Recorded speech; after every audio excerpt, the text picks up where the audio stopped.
The Urantia book, section 3, the history of Urantia, paper 117, God the Supreme. We're almost there, because in understanding whom God is, for as far we ever can understand whom God is, because our brains do not get the information really.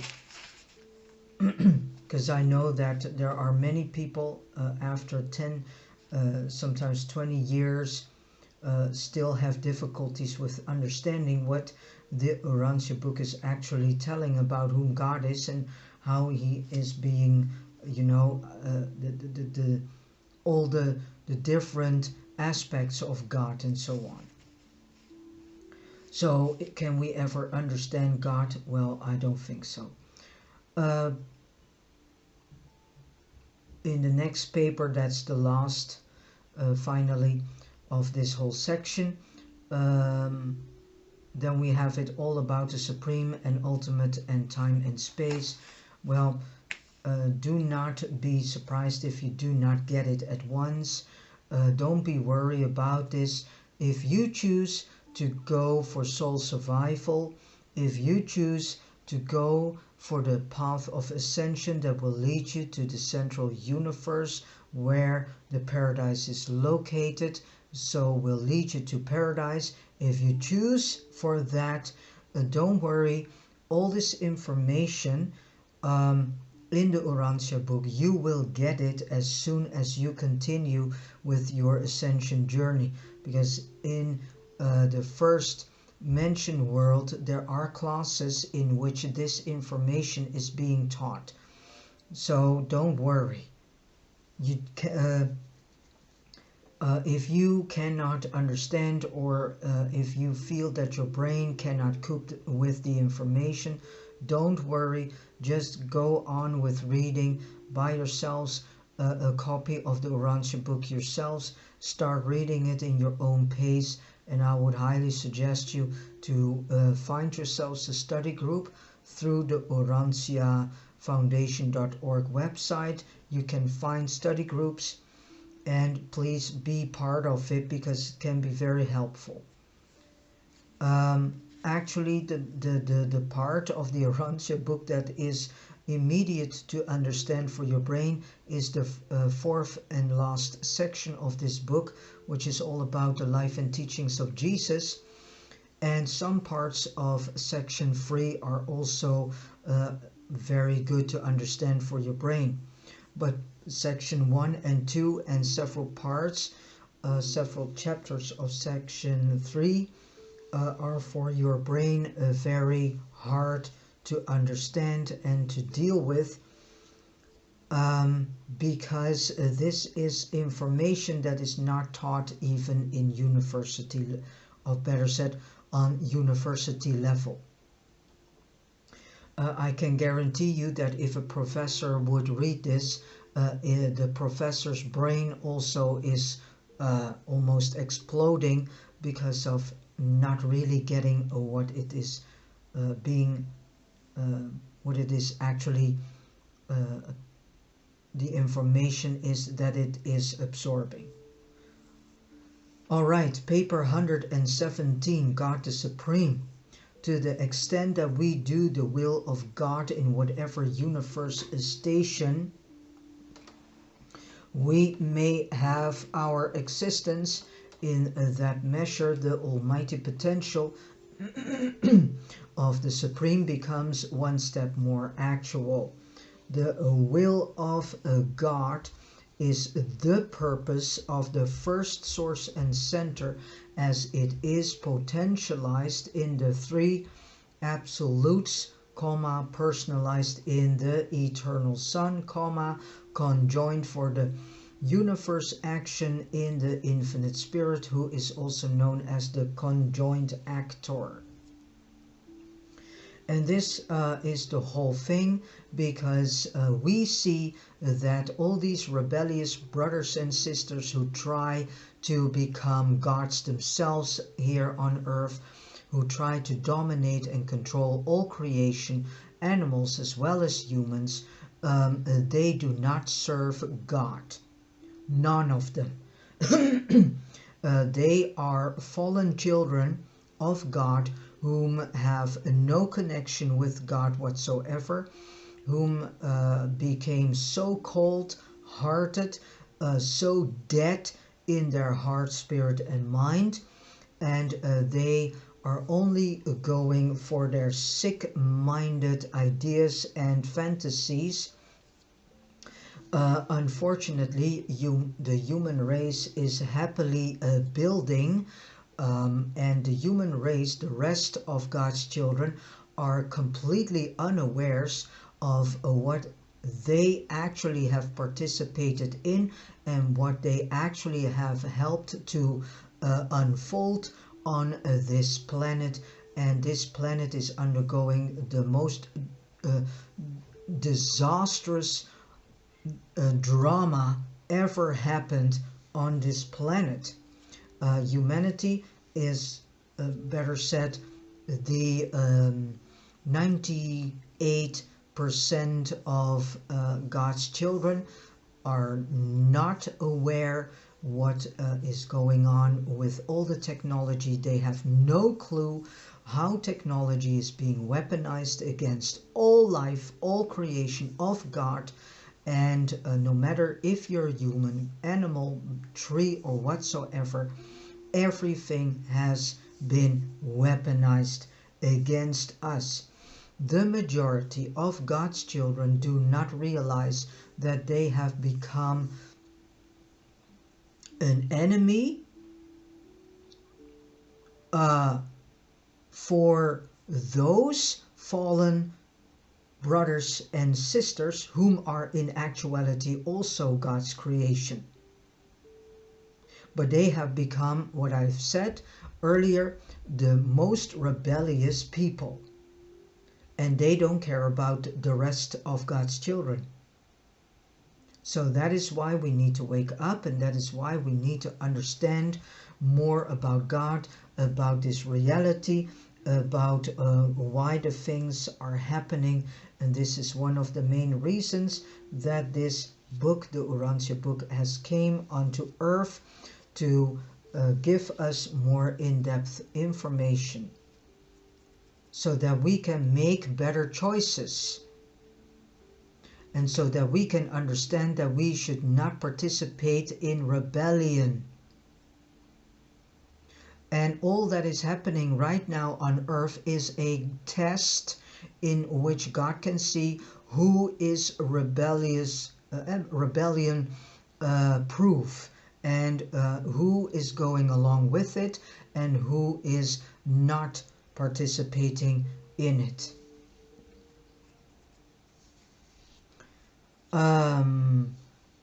These fallen brothers and sisters, these rebellionists, they try to fulfill Lucifer's plan.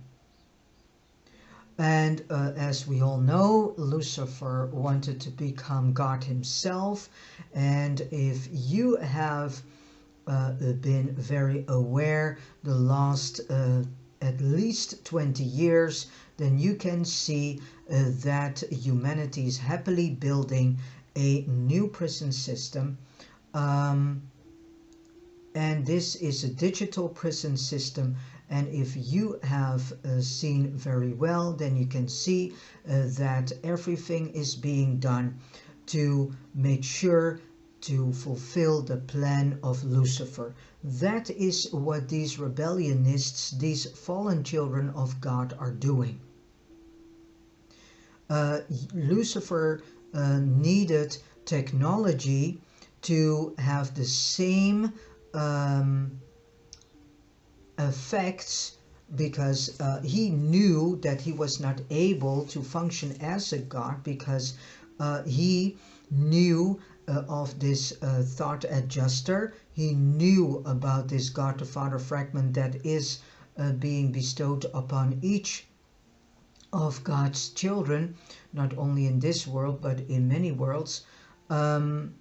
And he knew this, but he knew also that he was never going to be able to be in the human race itself, to have a piece of himself bestowed upon the human race. So he needed technology to fulfill this function. That is why we see everywhere the rise of cameras with microphones in it. And that is why we get this, better said, we get to see this whole horrific,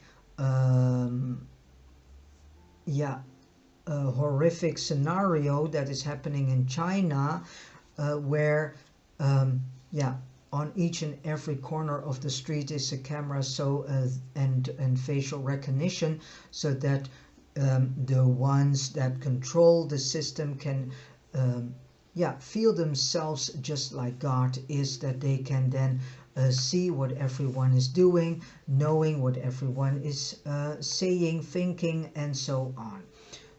This goes further than we think. And so we need to come aware of what side are you choosing. If you are choosing for God and make your return back to God, then you need to realize that eventually you will come to a certain choice that you have to make. If you do not want to participate with all these rebellious fallen brothers and sisters, then it means that eventually you will have to give up certain things of your life. So this point of making this final decision, which path are you choosing, the path of complete death or the path of eternal life, comes very, very near now, and far more important than you ever would think. So again, paper 117, God the Supreme. I need to read some fast because I want to make sure that it will be an hour to max an hour and 20 minutes. To the extent that we do the will of God in whatever universe station we may have our existence, in that measure the almighty potential of the Supreme becomes one step more actual. The will of God is the purpose of the first source and center, as it is potentialized in the three absolutes, personalized in the eternal Son, conjoined for universe action in the infinite Spirit, and eternalized in the everlasting patterns of paradise. And God the Supreme is becoming the highest finite manifestation of the total will of the God. If all grand universes should ever relatively achieve the full living of the will of God, then would the time-space creations be settled in light and life? Well, this is a journey that goes on for several millions of years already. And then would the almighty, the deity potential of supremacy become factual in the emergence of the divine personality of God the Supreme? There are just one or two super universes that are now, after millions, if not billions of years, finally reaching the first level of coming into this light and life. When an evolving mind becomes attuned to the circuits of cosmic mind, when an evolving universe becomes stabilized after the pattern of the central universe, when an advancing spirit contacts the united ministry of the master spirits, when an ascending mortal personality finally attunes to the divine leading of the indwelling spirit, the indwelling adjuster, the God the Father fragment, then has the actuality of the Supreme become real by one more degree in the universes, then has the divinity of supremacy advanced one more step toward cosmic realization. The parts and individuals of the grand universe evolve as a reflection of the total evolution of the Supreme, while in turn the Supreme is the synthetic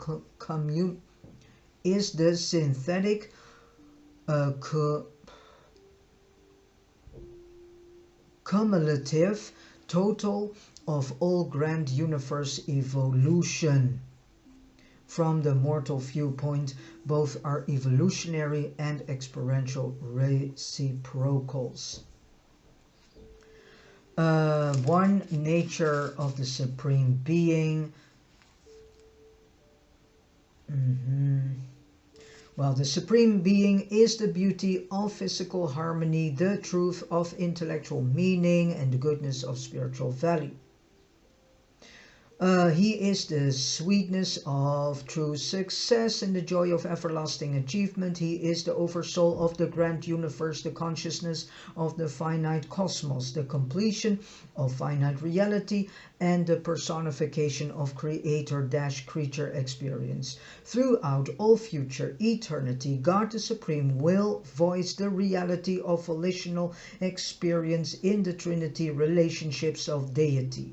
In the persons of the Supreme Creators, the gods have descended from paradise to the domains of time and space, there to create and to evolve creatures with paradise attainment capacity who can ascend thereto in quest of the Father. This universe procession of descending God, revealing creators, and ascending God, seeking creatures, is revelatory of the deity evolution of the Supreme, in whom both descenders and ascenders achieve mutually of understanding the discovery of eternal and universal brotherhood. The Supreme Being thus becomes the finite synthesis of the experience of the perfect Creator cause and the perfecting creature response. The grand universe contains the possibility of and ever seeks for complete unification, and this grows out of the fact that this cosmic existence is a consequence of the creative acts and the power mandates of the Paradise Trinity, which is unqualified unity. This very Trinitarian unity is expressed in the finite cosmos, in the Supreme, whose reality becomes increasingly apparent as the universes attain to a maximum level of Trinity identification. Truth, beauty, and goodness are correlated in the ministry of the Spirit, the grandeur of paradise, the mercy of the Son, and the experience of the Supreme. God the Supreme is truth, beauty, and goodness. For these concepts of divinity represent finite maximums of ideational experience. The eternal sources of these triune qualities of divinity are on superfinite levels, but a creature could only conceive of such sources of so-called super truth, super beauty, and super goodness. Michael, a creator, revealed the divine love of the Creator Father for his terrestrial children, and having discovered and received this divine affection, man can aspire to reveal this love to their brethren in the flesh. Such creature affection is a true reflection of the love of the Supreme. The Supreme is symmetrically inclusive. The first source and center is potential in the three great absolutes, is actual in paradise, in the Son, and in the Spirit. But the Supreme is both actual and potential, a being of personal supremacy and of almighty power, responsive alike to creature effort and creator purpose, self-acting upon the universe and self-reactive to the sum total of the universe, and at one and the same time the Supreme Creator and the Supreme Creature. The deity of supremacy is thus expressive of the sum total of the entire finite Consider the status of creature trinitized sons. They are born and live in the present universe age. They have personalities together with mind and spirit endowments. They have experiences and the memory thereof, but they do not grow as do ascenders. It is our belief and understanding that these creature trinitized sons, while they are in the present universe age, are really of the next universe age, the age which will follow the completion of the growth of the Supreme. Hence they are not in the Supreme as of his present status of incompleteness and consequent growth. Thus they are non-participating in the experiential growth of the present universe age, being held in reserve for the next universe age. My own order, the mighty messengers, being Trinity embraced, are non-participating in the growth of the present universe age. In a sense, we are in status as of the preceding universe age, as in fact are the stationary sons of the Trinity.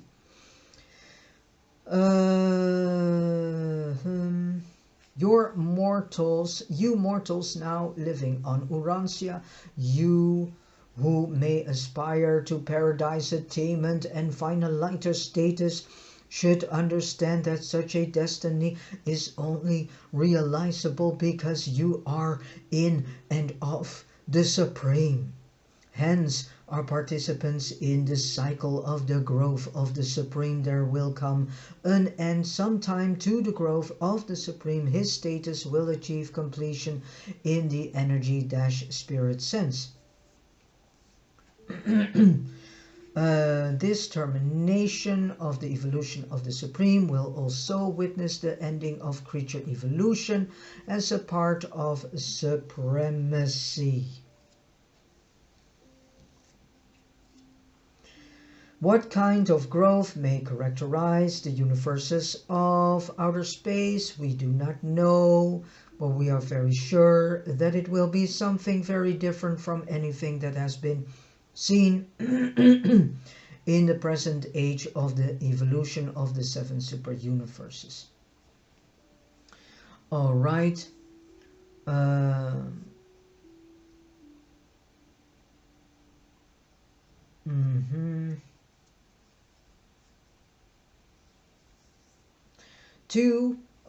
Three, significance of the Supreme to the universe creatures. The cosmic reality variously designated as the Supreme Being, God the Supreme and the Almighty Supreme, is the complex and universal synthesis of the emerging phases of all finite realities. The far-flung diversification of eternal energy, divine spirit and universal mind attains finite culmination in the evolution of the Supreme, who is the sum total of all finite growth, self-realized on deity levels of finite maximum completion.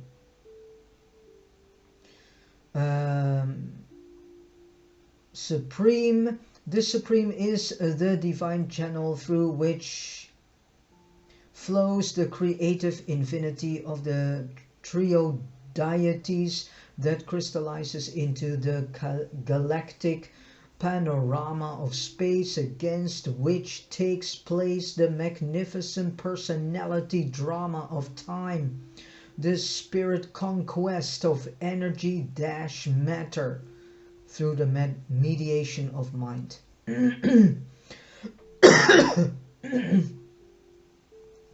Said Jesus, I am the living way.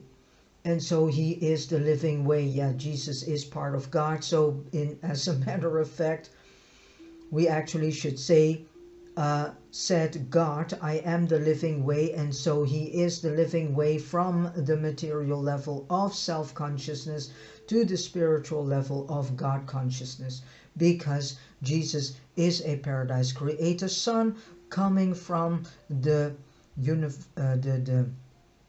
first source and center, God the Father and the eternal Son. They both created the Paradise Son creators, which is the Michael order. So in actuality, the main conclusion is every being is a part of God. No matter celestial, mighty messenger, Melchizedek, evening star, morning star, all are parts, better said, all are a spark of God, and thus are in that matter God. So if Jesus says something, it is not Jesus, it is God that is speaking.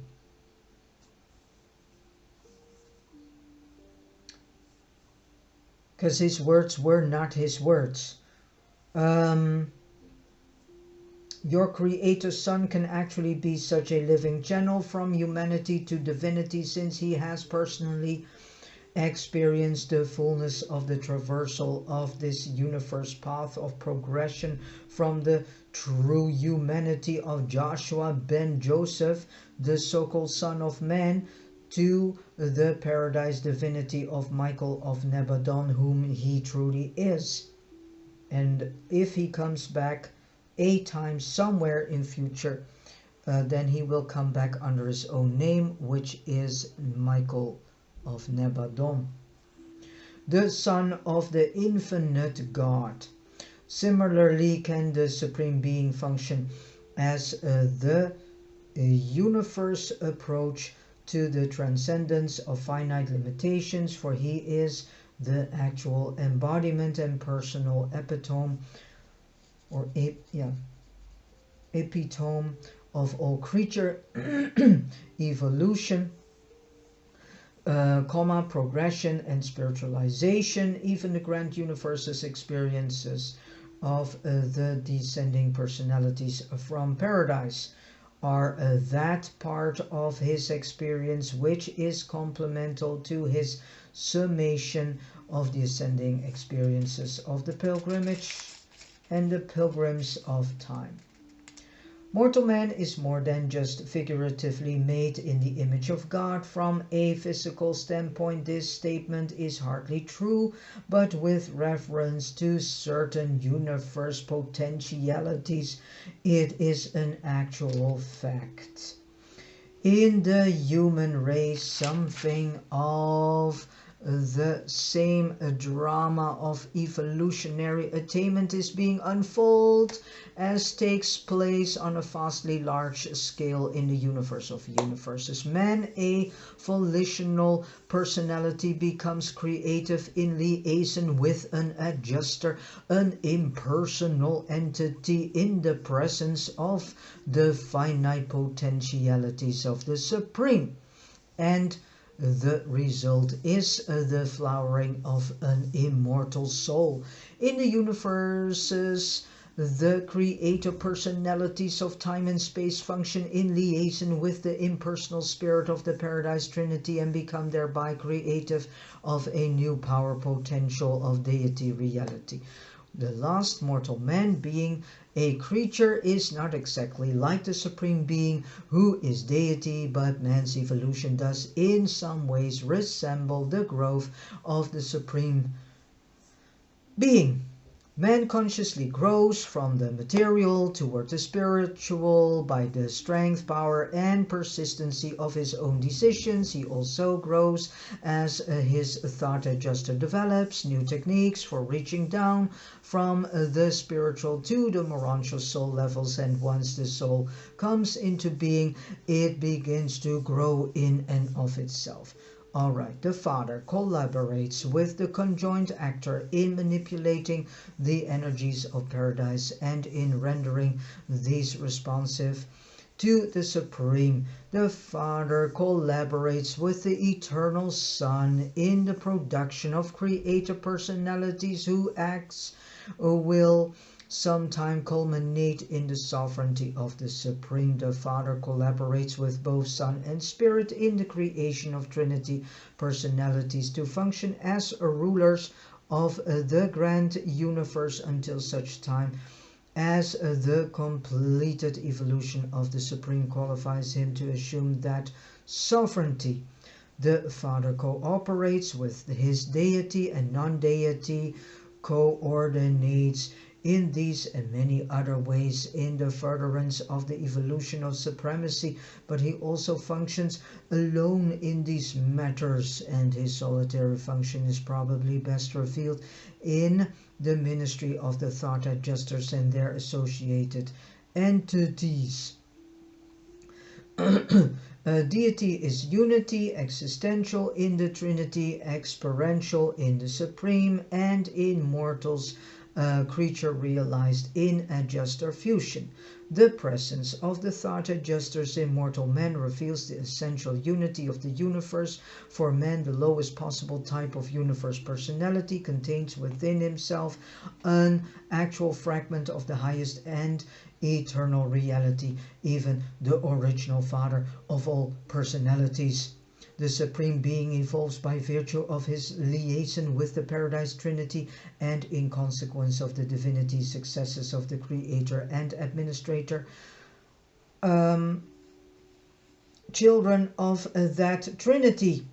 So man's immortal soul evolves its own eternal destiny by association with the divine presence of the Paradise Father, and in accordance with the personality decisions of the human mind. What the Trinity is to God the Supreme, the adjuster is to the evolving man. Alright, part 4. The finite God. As we view the ceaseless struggles of the creature creation for perfection of status and divinity of being, we cannot but believe that these unending efforts bespeak the unceasing struggle of the Supreme for divine self-realization. God the Supreme is the finite deity, and he must cope with the problems of the finite in the total sense of that word. Throughout the grand universe, the Supreme struggles for expression. His divine evolution is in a measure predicated on the wisdom-action of every personality in existence. When a human being chooses eternal survival, he is co-creating destiny.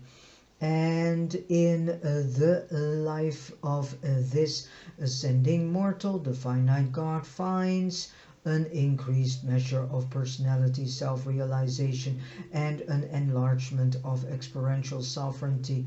But if a creature rejects the eternal career, that part of the Supreme which was dependent on this creature's choice experiences inescapable delay, a deprivation which must be compensated by substantial or substitutional, better said, or collateral experience. As for the personality of the non-survivor, it is absorbed into the oversoul of creation, becoming a part of deity of the Supreme.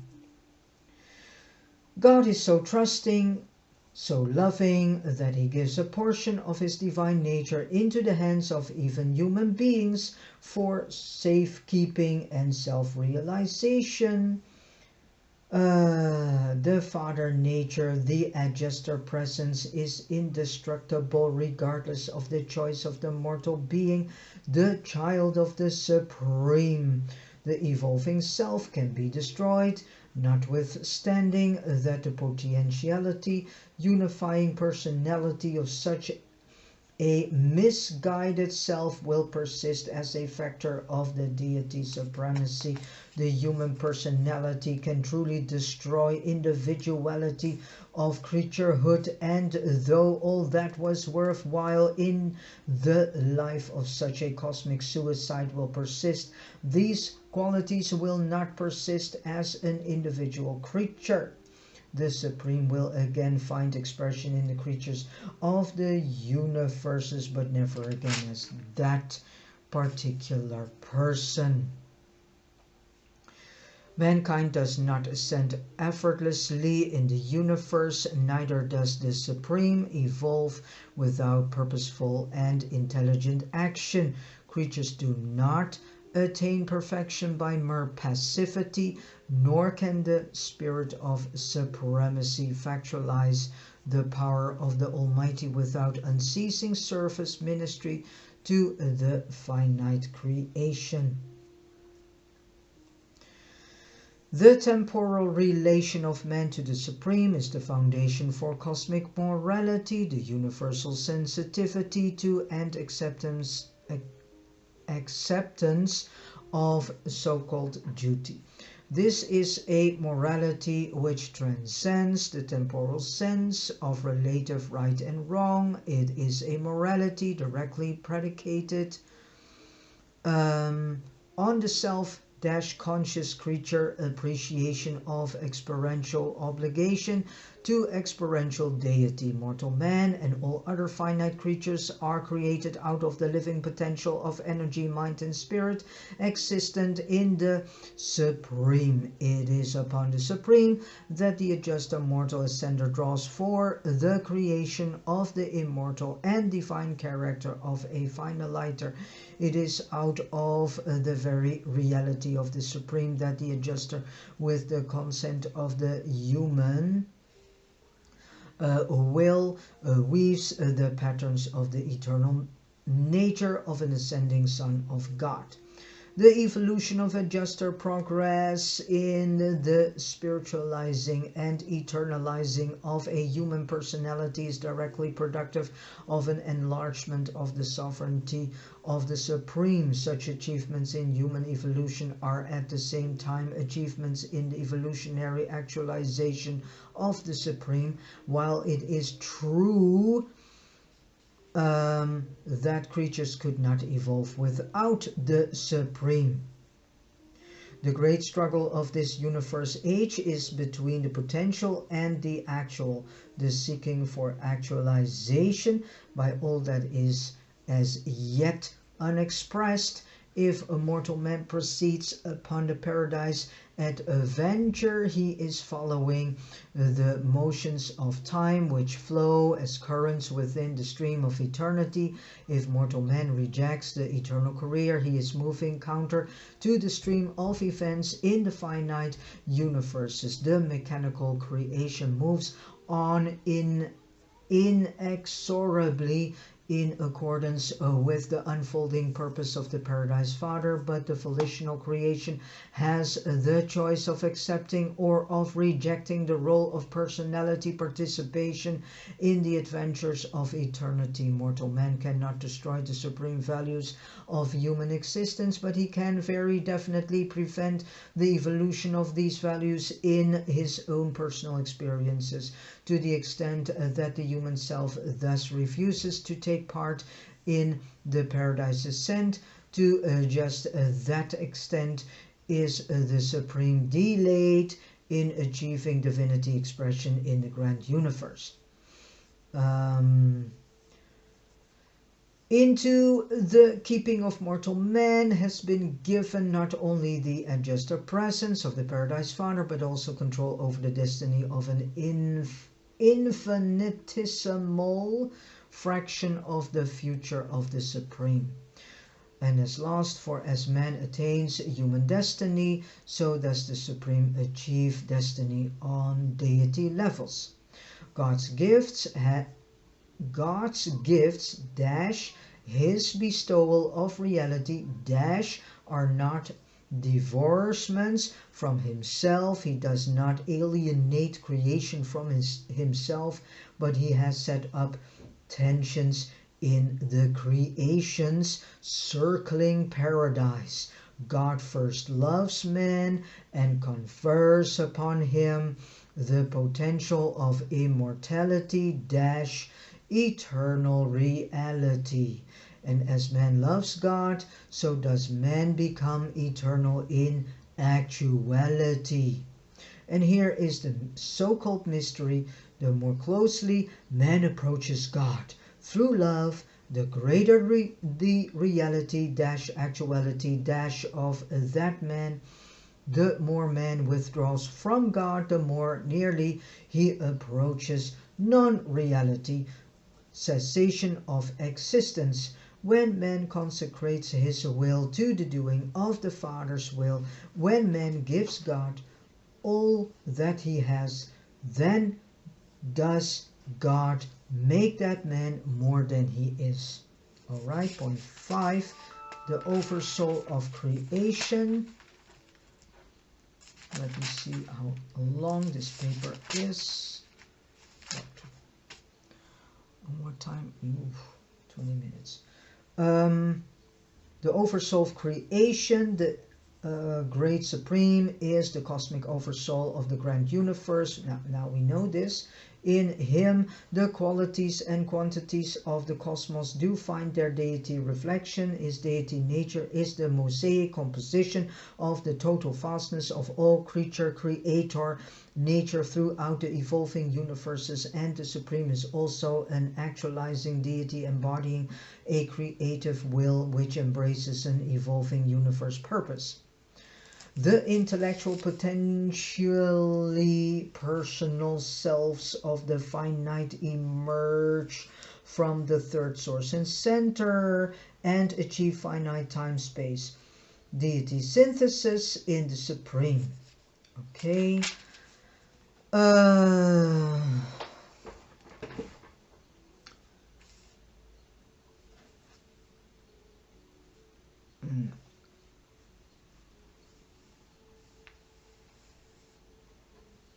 Man does not unite with the Supreme and submerge his personal identity, but the universe repercussions of the experiences of all men do thus form a part of the divine experience of the Supreme. The act is ours, the consequences God's.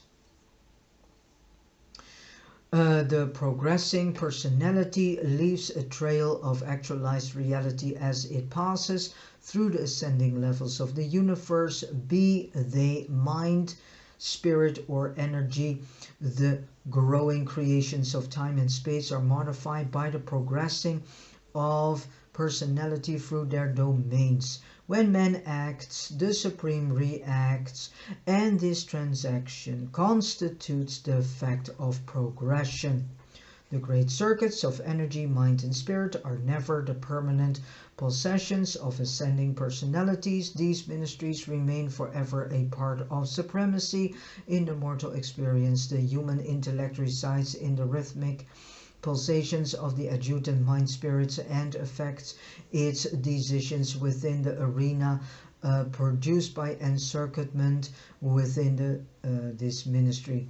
Upon mortal death, the human self is everlastingly divorced from the adjutant circuit, while these adjutants never seem to transmit experience from one personality to another.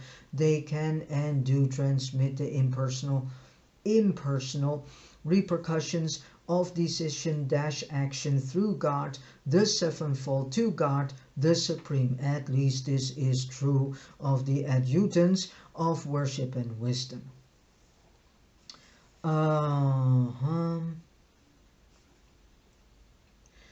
While such spiritual influences as the Holy Spirit and the Spirit of Truth are local universe ministrations, their guidance is not wholly confined to the geographic limitations of a given local creation. As the ascending mortal passes beyond the boundaries of his local universe of origin, he is not entirely deprived of the ministry of the Spirit of Truth, which has constantly taught and guided him through the philosophic mazes of the material and moral worlds in every crisis of ascension, unfailingly directing the paradise pilgrim, ever saying, "This is the way." When you leave the domains of the local universe through the ministry of the Spirit of the emerging Supreme Being and through the provisions of super-universe reflectivity, you will still be guided in your paradises and by comforting directive spirit of the paradise bestowal sons of God. How do these manifold circuits of cosmic ministry register the meanings, values, and facts of evolutionary experience in the Supreme? We are not exactly certain. And we as the mighty messengers. Even the experience of man and adjuster must find echo in the divinity of God the Supreme, for as the adjusters experience, they are like the Supreme, and the evolving soul of mortal man is created out of the pre-existent possibility for such experience within the Supreme. In this manner do the manifold experiences of all creation become a part of the evolution of supremacy. Creatures morally utilize the qualities and quantities of the finite as they ascend to the Father. The impersonal consequences of such utilization remain forever a part of the living cosmos, the Supreme Person. The evolving Supreme will eventually compensate finite creatures for their inability ever to achieve more than limited experience contact with the universe of universes. Creatures can attain the Paradise Father, but their evolutionary minds, being finite, are incapable of really understanding the infinite and absolute Father. But since all creature experiencing registers in and is a part after total universe development, better said, and is a part of the Supreme. But since all creature experiencing registers in and is a part of the Supreme, when all creatures attain the final level of finite existence and after total universe development makes possible their attainment of God the Supreme as an actual divinity presence, then inherent in the fact of such contact is contact with the total experience. The finite of time contains within itself the seeds of eternity, and we are taught that when the fullness of evolution witnesses the exhaustion of the capacity for cosmic growth, the total finite will embark upon the absolute phases of the eternal career in quest of the Father as ultimate.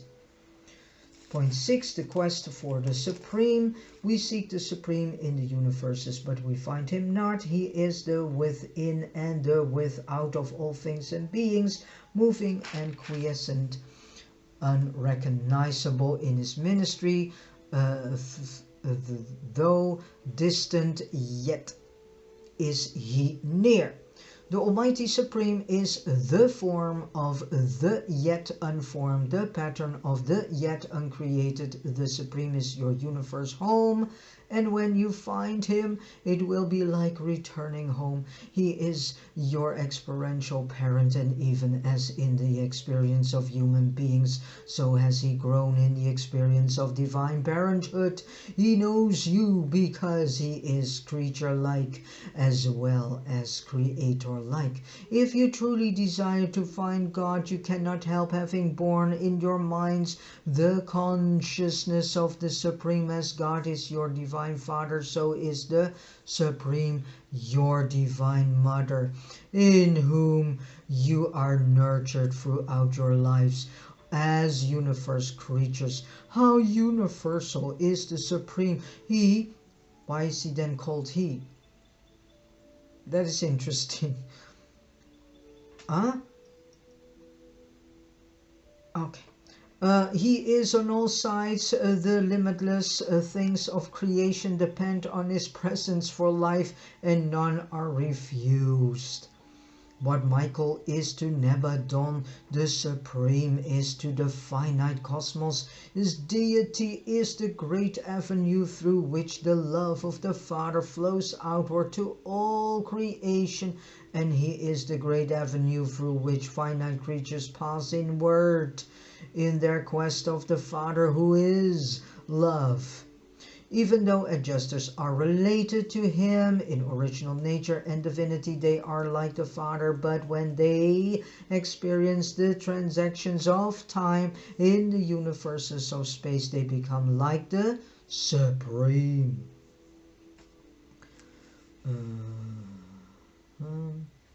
The Morontius soul of an evolving mortal is really the son of the adjuster action of the Universal Father and the child of the cosmic reaction of the Supreme Being, the Universal Mother.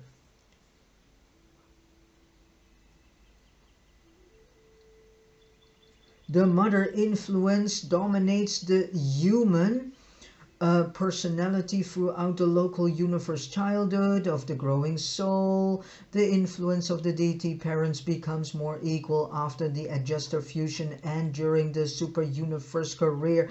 But when the creatures of time begin the traversal of the central universe of eternity, the Father nature becomes increasingly manifest, attaining its height of finite manifestation upon the recognition of the Universal Father and the admission into the corpse of the finality.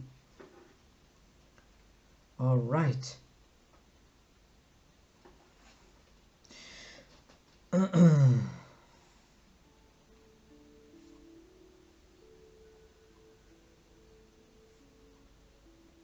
It appears that the realization of self will continue in the universe careers of the sixth stage finaliters until the mother inheritance of the Supreme attains to finite synchrony with the adjuster inheritance of the Father. This intriguing period of grand universe function represents the continuing adult career of the ascendant and perfected mortal.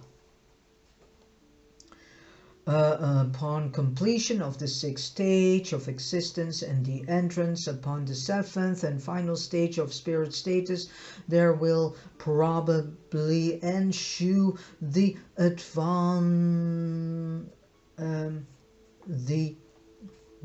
they are cutting words in a way. Ensue the advancing ages of enriching experience, ripening wisdom and divinity realization. In the nature of the finaliter, this will probably equal the completed attainment of the mind struggle for spirit self-realization, the completion of the coordination of the ascended man nature with the divine adjuster nature within the limits of finite possibilities. Such a magnificent universe self thus becomes the eternal finaliter, son of the Paradise Father, as well as the eternal universe child of the Mother Supreme, a universe self qualified to represent both the Father and Mother of universes and personalities in any activity or undertaking pertaining to the finite administration of created, creating or evolving things and beings. All soul-evolving humans are literally the evolutionary sons of God the Father and God the Mother, the Supreme Being. But until such time as mortal man becomes so conscious of his divine heritage, this assurance of deity kinship must be faith realized. Human life experience is the cosmic cocoon in which the universe endowments of the Supreme Being and the universe presence of the Universal Father, none of which are personalities, are evolving the Morontius soul of time and the human divine finaliter character of universe destiny and eternal service. Men all too often forget that God is the greatest experience in human existence. There is no approach to the Supreme except through experience, and in the current epochs of creation there are only 3 avenues of creature approach to supremacy. 1. The Paradise Citizens descended from the Eternal Isle through Havona, where they acquire capacity for supremacy comprehension through observation of the Paradise Havona reality differential, and by exploratory discovery of the manifold activities of the Supreme Creator personalities, ranging from the Master Spirits to the Creator Sons. And then 2. The time-space ascenders coming up from the evolutionary universes of the Supreme Creators make close approach to the Supreme in the traversal of Havona as a preliminary to the augmenting appreciation of the unity of the Paradise Trinity. And then 3. The Havona natives acquire a comprehension of the Supreme through contacts with descending pilgrims from paradise and ascending pilgrims from the 7 super universes. Havona natives are inherently in position to harmonize the essentially different viewpoints of the citizens of the Eternal Isle and the citizens of the evolutionary universes. The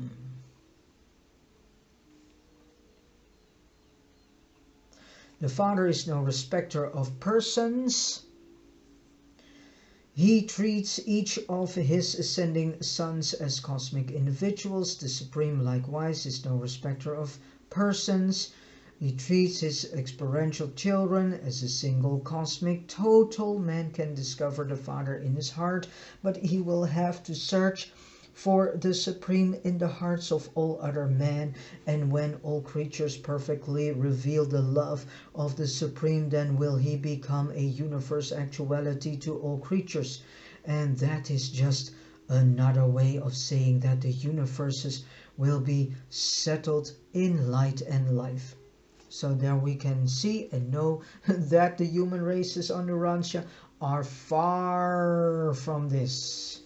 We cannot even acknowledge in one and another that we are a child of God, let alone that we can see in one another the God of all life and light, let alone that we can see the Supreme in one and another. So the majority, which is at least 90%, well, let's say 98% of the human races are not even on this level yet. Look at the chaos and drama that humanity still is loving to participate in for a far too long time, because humanity could have ended this a long time ago if they would have chosen to come back to God the Father and reunite him or herself with the first source and center of light and life. The attainment of perfected self-realization by all personalities, plus the attainment of perfected equilibrium throughout the universes, equals the attainment of the Supreme and witnesses the liberation of all finite reality from the limitations of incomplete existence. Such an exhaustion of all finite potentials yield the completed attainment of the Supreme and may be otherwise defined as the completed evolutionary actualization of the Supreme Being himself. Men do not find the Supreme suddenly and spectacularly as an earthquake tears chasms into the rocks, but they find him slowly and patiently, as a river quietly wears away the soil beneath. When you find the Father, you will find the great cause of your spiritual ascent in the universes. When you find the Supreme, you will discover the great result of your career of paradise progression. But no God-knowing mortal can ever be lonely in his journey through the cosmos, for he knows that the Father walks beside him each step of the way, while the very way that he is traversing is the presence of the Supreme.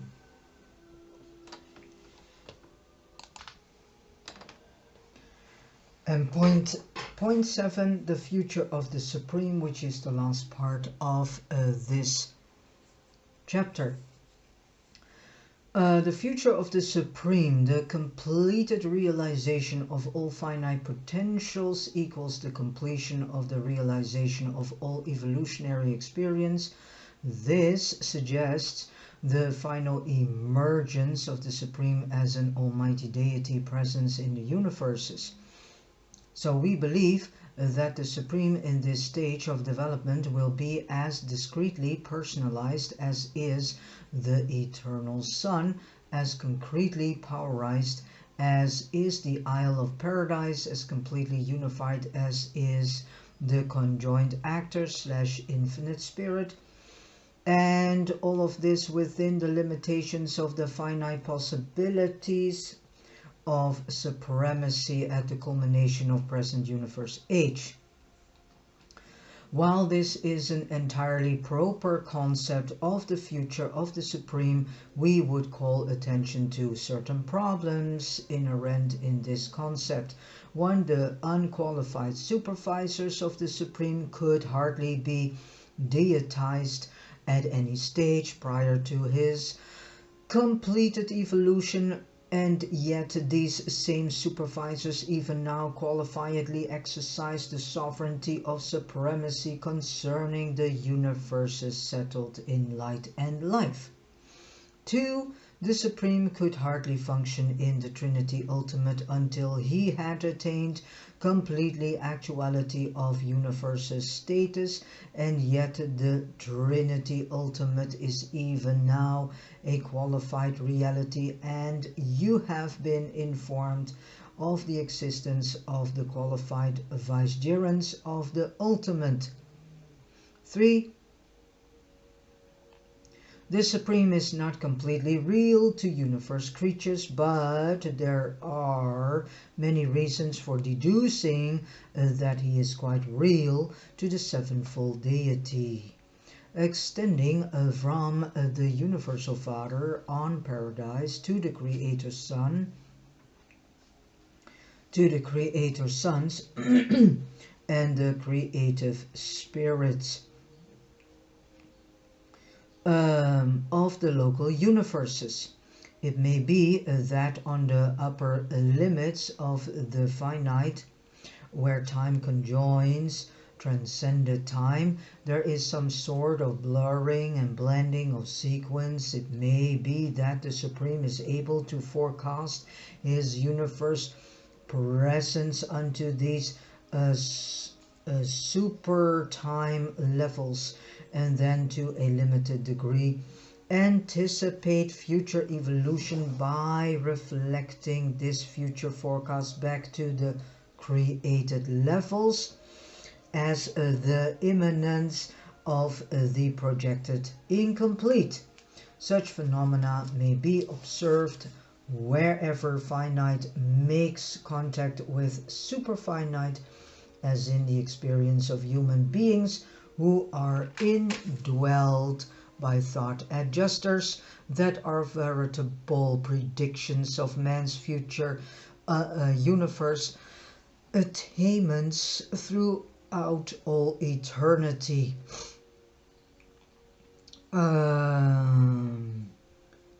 When mortal ascenders are admitted to the final lighter corpse of paradise, they take an oath to the Paradise Trinity, and in taking this oath of allegiance, they are thereby pledging eternal fidelity to God the Supreme, who is the Trinity as comprehended by all finite creatures' personalities. Subsequently, as the final lighter companies function throughout the evolving universes, they are solely amenable to the mandates of paradise origin until the eventful times of the settling of local universes in light and life. And this takes millions of years because most of the local universes are just started and have just started and are very young, just a couple of thousand of years old. So this will take a long time before this happens. It can, I think, to be very honest, this will take gazillions of time. As the new governmental organizations of these perfected creations begin to reflect of the emerging sovereignty of the Supreme, we observe that the outlying finite companies then acknowledge the jurisdictional authority of such new governments. It appears that God the Supreme is evolving as the unifier of the evolutionary corpse of the finality, but it is highly probable that the eternal destiny of these 7 corps will be directed by the Supreme as a member of the ultimate Trinity. The Supreme Being contains 3 superfinite possibilities for universe manifestation. One is the absolute collaboration in the first experiential Trinity.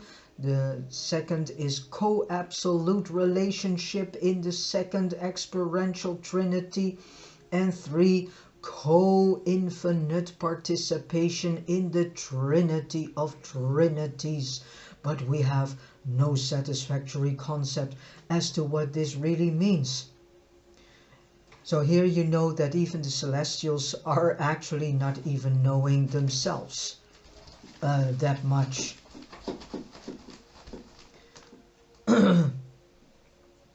As well as the mighty messengers, they also do not know everything. This is one of the generally accepted hypotheses of the future of the Supreme, but there are also many speculations concerning his relations to the present grand universe subsequent to its attainment of the status of light and life. The present goal of the super universes is to become as they are and within their potentials perfect, even as in Havona. This perfection pertains to physical and spiritual attainment, even to administrative, governmental, and fraternal development. It is believed that in the ages to come, the possibilities for disharmony, maladjustment, and misadaptation will be eventually exhausted in the super universes. The energy circuits will be in perfect balance and in complete subjugation to mind, while spirit in the presence of personality will have achieved the dominance of mind. It is conjectured that at this far distant time the spirit person of the Supreme and attained power of the Almighty will have achieved coordinate development, and that both as unified in and by the Supreme Mind will factualize as the Supreme Being. A completed actuality in the universes dash an actuality which will be observable by all creature intelligences, reacted to by all created energies, coordinated in all spiritual entities, and experienced by all universe personalities. This concept implies the actual sovereignty of the Supreme in the grand universe. It is altogether likely that the present Trinity administrators will continue as his vicegerents, but we believe that the present demarcations between the 7 super universes will gradually disappear, and that the entire grand universe will function as a perfected whole. It is possible that the Supreme may then be personally resident on Uversa, the headquarters of Orphanton, from which he will direct the administration of the time creations, but this is really only a conjecture. Certainly, though the personality of the Supreme Being will be definitely contactable at some specific locality, although the ubiquity of his deity presence will probably continue to permeate the universe of universes. What the relation of the super-universe citizens of that age will be to the Supreme, we do not know, but it may be something like the present relationship between the Havona natives and the Paradise Trinity.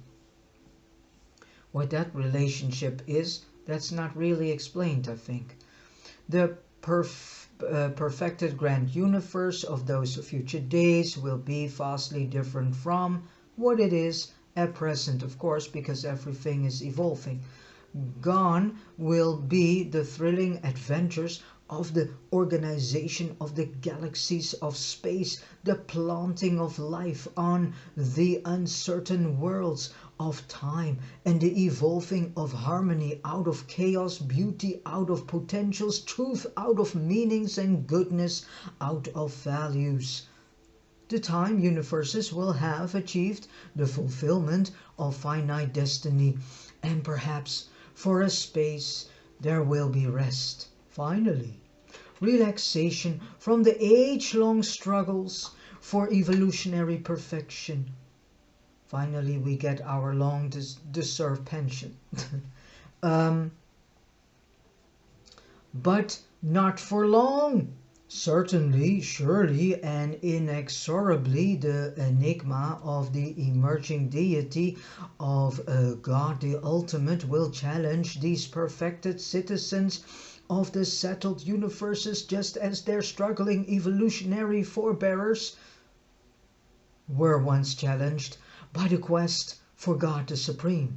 The curtain of cosmic destiny will draw back to reveal the transcendent grandeur of the alluring Absonite quest for the attainment of the Universal Father on those new and high levels revealed in the ultimate of creature experience. So can we say that God is ever quitting to find the most perfect of perfect of perfect of perfect perfectness? Probably not. One conclusion after reading all this is that everything always will evolve, and maybe we'll have a certain time of pause, sort of pension time, and then the evolving continues. Alright, with this said, I have come to the end of reading paper 117, and all the information in this paper has been presented to us by a mighty messenger temporarily sojourning on Urantia. And thank you so much, mighty messenger, who is temporarily sojourning on Urantia, for this information.